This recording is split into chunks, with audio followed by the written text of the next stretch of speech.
নমস্কার বন্ধুরা, গত বৃহস্পতিবার মাননীয় মুখ্যমন্ত্রী মমতা বন্দ্যোপাধ্যায় ঘোষণা করেছিলেন সাংবাদিক বৈঠক থেকে যে কৃষক বন্ধু প্রকল্পের টাকা শুক্রবার অর্থাৎ গতকাল থেকেই আপনাদের ব্যাঙ্ক অ্যাকাউন্টে ঢুকতে শুরু করবে। সেই মতো গতকাল থেকেই কিন্তু আপনাদের ব্যাঙ্ক অ্যাকাউন্টে টাকা ঢুকছে, সেই নিয়ে ভিডিও আমি আপনাদের দিয়েছি, চাইলে ভিডিওটি দেখে নিতে পারেন। এই ব্যানারটা দেখুন, এই ব্যানারটাতে দেওয়া আছে মাননীয় মুখ্যমন্ত্রী মমতা বন্দ্যোপাধ্যায় কৃষক বন্ধু নতুন প্রকল্পে চলতি রবি মরশুমের জন্য প্রায় 109 লক্ষ কৃষকের অ্যাকাউন্টে 2,943 কোটি টাকা সহায়তা প্রদানের শুভারম্ভ করলেন। পশ্চিমবঙ্গ রাজ্য সরকারের এই কৃষক বন্ধু প্রকল্পের টাকা আজকেও কৃষকদের ব্যাঙ্ক অ্যাকাউন্টে ক্রেডিট হয়েছে, সেই সংক্রান্ত তথ্য প্রমাণ সহ দেখিয়ে দেবো।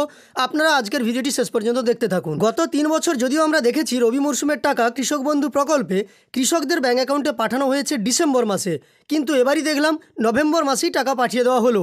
সেই সঙ্গে এখনও পর্যন্ত যাদের অ্যাকাউন্টে কৃষক বন্ধু প্রকল্পের টাকা ঢোকেনি তারা এই ভিডিওটি দেখে নিতে পারেন। এই ভিডিওর মাধ্যমে আমি বিস্তারিত বলেছিলাম। আর কৃষক বন্ধু নতুন প্রকল্পের মাধ্যমে আপনারা জানেন রাজ্য সরকারের পক্ষ থেকে ভাতার পরিমাণ বৃদ্ধি করে 2021 সাল থেকে কৃষকদের ব্যাঙ্ক অ্যাকাউন্টে দুটি কিস্তিতে সর্বনিম্ন 4,000 থেকে সর্বোচ্চ 10,000 টাকা পর্যন্ত আর্থিক সহায়তা প্রদান করা হয়। আর এইবার যে টাকাটা দেওয়া হলো এটা কিন্তু রবি মরশুমের জন্য আর্থিক সহায়তা। এই নভেম্বর মাসের মধ্যেই বেশিরভাগ কৃষকের ব্যাঙ্ক অ্যাকাউন্টে ঢুকে যাবে। এই সংক্রান্ত তথ্য আমি আগেও দিয়েছি, আবারও আপনাদের জানিয়ে রাখি। ধীরে ধীরে প্রতিটি জেলার কিছু কিছু কৃষক এই টাকা পেতে থাকবেন।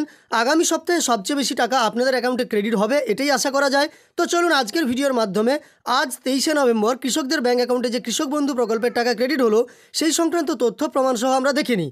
তবে ভিডিওটি শুরুর পূর্বে আপনাদের কাছে একটি ছোট্ট অনুরোধ করব, এই চ্যানেলে আপনি যদি নতুন এসে থাকেন তাহলে অবশ্যই চ্যানেলটিকে সাবস্ক্রাইব করে পাশে থাকা নোটিফিকেশন বেল আইকনটা অল করে রাখবেন পরবর্তী ভিডিওর নোটিফিকেশন সবার প্রথম পেয়ে যাওয়ার জন্য। প্রথমে এই এসএমএসগুলোর দিকে লক্ষ্য করুন। কৃষক বন্ধু প্রকল্পের টাকা আজকেই যে ক্রেডিট হয়েছে, তবে কোন জেলায় ক্রেডিট হয়েছে সেই সংক্রান্ত তথ্য আপনাদের আমি জানিয়ে দেবো। দেখুন এখানে লেখা আছে deer customer, payment of Rs 2000 credited to your account এবং অ্যাকাউন্ট নম্বরটা দেওয়া আছে। তারিখটা দেখতে পাচ্ছেন 23/11/2024 SBI ব্যাংকের অ্যাকাউন্টে এই টাকা ক্রেডিট হয়েছে। আরও একটি আপনাদের এসএমএস আমি দেখাচ্ছি দেখুন। আবার এই এসএমএসটার দিকে লক্ষ্য করুন, একটু অস্পষ্ট আছে, আপনারা বুঝে নেওয়ার চেষ্টা করবেন। এখানে দেখতে পাচ্ছেন deer customer, payment of Rs 2000 credited to your bank account, account number দেওয়া আছে। এটাও 23/11/2024 SBI ব্যাংকের অ্যাকাউন্টে ক্রেডিট হয়েছে। এবং এই দুটি এসএমএস যে আপনাদের আমি দেখাচ্ছি দুটিই কিন্তু মুর্শিদাবাদ জেলায় কৃষক বন্ধু প্রকল্পের টাকা কৃষকদের অ্যাকাউন্টে ক্রেডিট হয়েছে সেই সংক্রান্ত প্রমাণ।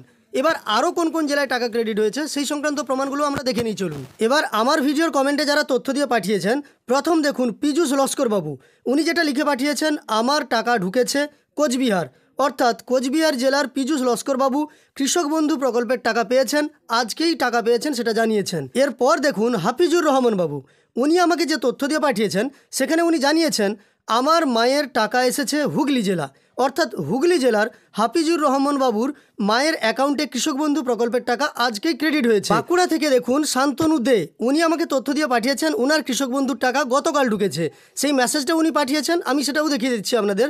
তবে এই টাকাটি গতকাল যে ঢুকেছে তার প্রমাণ, আজ কিন্তু নয়। উনার দেওয়া তথ্য অনুযায়ী গতকাল উনার ব্যাঙ্ক অ্যাকাউন্টে দেখতে পাচ্ছেন 5,000 টাকা ক্রেডিট হয়েছে এবং এই জায়গাতে উনি তথ্য দিয়ে সমস্ত আমাকে পাঠিয়েছেন। আপনাদের আমি জানিয়ে দিলাম যে বাঁকুড়া জেলাতেও কৃষক বন্ধুর টাকা গতকাল ক্রেডিট হয়েছে সেই সংক্রান্ত প্রমাণ। তবে এখনও পর্যন্ত বেশ কিছু জেলার কোনো তথ্য আমাদের কাছে নেই সেই সব জেলাতে কৃষক বন্ধু প্রকল্পের টাকা ক্রেডিট হয়েছে কিনা। যেমন ধরুন পূর্ব মেদিনীপুর, পশ্চিম মেদিনীপুরের ক্ষেত্রে এখনও কোনো তথ্য আমরা পাইনি। এইভাবে অনেক জেলাতেই কৃষক বন্ধু প্রকল্পের টাকা এখনও পর্যন্ত কেউ পেয়েছে কিনা সেই তথ্য আপনাদের আমি জানাতে পারিনি। তবে আপনারা যারা আমার নিয়মিত দর্শক তাদের কাছে যদি এই ধরনের কোনো তথ্য থেকে থাকে, মানে তারা যদি কৃষক বন্ধু প্রকল্পের টাকা পেয়ে থাকেন, আপনাদের অনুরোধ করব আমার ভিডিওর ডেসক্রিপশানে আমার সঙ্গে যোগাযোগের সমস্ত লিঙ্ক দেওয়া আছে, আপনারা সেখানে কিন্তু তথ্যগুলো পাঠিয়ে দিতে পারেন, আপনার নাম সহ ভিডিওতে প্রচার করা হবে। তবে আপনাদের জানিয়ে রাখি যারা এখনও পর্যন্ত কৃষক বন্ধু প্রকল্পের টাকা পাননি তারা কিন্তু ব্যস্ত হবেন না বা চিন্তিত হবেন না। কৃষক বন্ধু প্রকল্পের টাকা এককালীন সমস্ত কৃষকের অ্যাকাউন্টে আসে না, আপনারা টাকা অবশ্যই পাবেন, তবে 2-1 দিন লেটে কিংবা 2-1 দিন আগে কেউ পাচ্ছেন। আপনাদের যাদের অ্যাকাউন্ট ভ্যালিড আছে তারা তো টাকা পাবেনই, আর যাদের নতুনভাবে কৃষক বন্ধুর কেবিআইডি রিসেন্ট পড়েছে তাদেরও আপডেট চলে আসবে এবং তারাও কৃষক বন্ধু প্রকল্পের এই কিস্তির টাকা পেয়ে যাবেন। আপনারা একটু ধৈর্য ধরুন। যাই হোক, আজকের এই ভিডিওর মাধ্যমে সমস্ত তথ্য দিয়ে সহযোগিতা করার চেষ্টা করলাম। এই ভিডিওটি আপনার যদি উপকারে এসে থাকে আপনি একটি লাইক করে আমাদের উৎসাহিত করার সঙ্গে সঙ্গে এই চ্যানেলের সঙ্গে যুক্ত থাকতে চ্যানেলটিকে সাবস্ক্রাইব করে পাশে থাকা নোটিফিকেশন বেল আইকনটাও অল করে রাখবেন। এই ভিডিওটি শেষ পর্যন্ত দেখার জন্য অসংখ্য ধন্যবাদ।